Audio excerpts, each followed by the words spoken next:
We're back, CBS Mornings, CBS News on Election Day, our coverage here with a look at just some of the many millions of Americans casting their ballots today, their last day to do so. Both candidates campaigned, of course, right down to the wire. And here is former President Donald Trump only yesterday.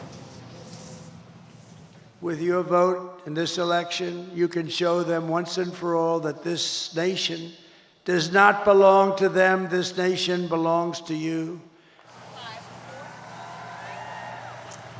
An us and a them, a you and a them. That framing has been typical of the former president's message all down the stretch here.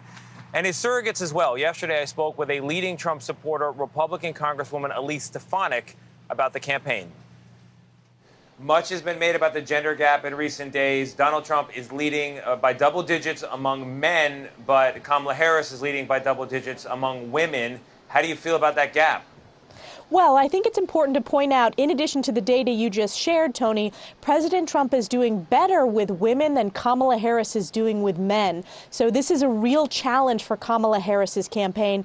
And, you know, I'm proud to be one of the strong and intelligent women, despite Kamala Harris's allies in her campaigns attacking us, who've worked very hard campaigning with President Trump. You see governors like Sarah Huckabee Sanders, as well as Kristi Noem, crisscrossing the country, Lara Trump, myself. President Trump's campaign is led, of course, by Susie Wiles. But our message is, if you look at President Trump's leadership, there were more women in the workforce than ever before. We had the highest wage and salary increase in President Trump's economy. And then compare that to where we are today. Inflation is at a historic high. You have a wide open border with major concerns about safety and security. Our message is one that resonates with all Americans. Secure the border, grow the economy, bring peace through strength national security policy back to the White House.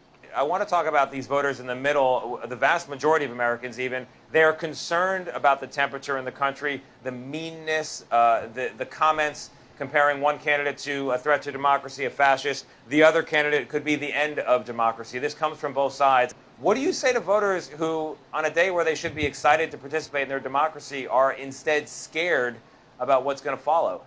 No, I think voters are excited to make their voices heard. Ultimately, it's we, the people, who determine our elected officials. And I think you're seeing a pouring out of support. People are, surging to get their early votes in to vote on Election Day. So my message to the American people is get your vote out. It is so important. Stay in line at the polls. Make sure your voice is heard. And we want to encourage everyone to turn out to vote. And that's why President Trump, but candidates across the country, have been crisscrossing the country to encourage people to get out to the vote. And I will say, one of the most important data points this election cycle, Tony, is over 80% of the American people feel that we are on the wrong track. It is time to make sure that we as a country return to the effective policies that we saw: a booming economy, a secure border, and stable, strong national security policy that we saw under President Trump. That appeals to not just Republicans, but also independents and registered Democrats as well.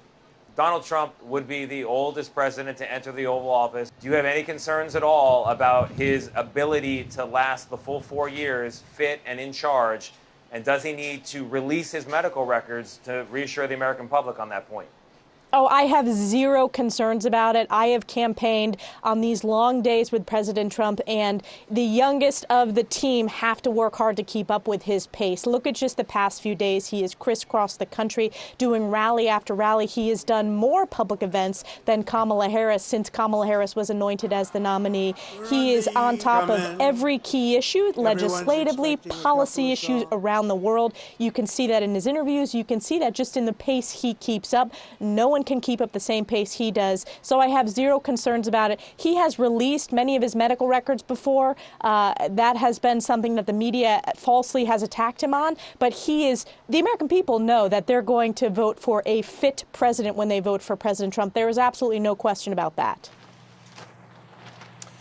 Our thanks again to Congresswoman Stefanik for making some time for us yesterday. And Gayle, as I send it back to you in New York on that question of a fit president, of course, that's a reference to one's physical fitness. But as our John Dickerson has pointed out, Americans today will be voting on the character of the next president as well.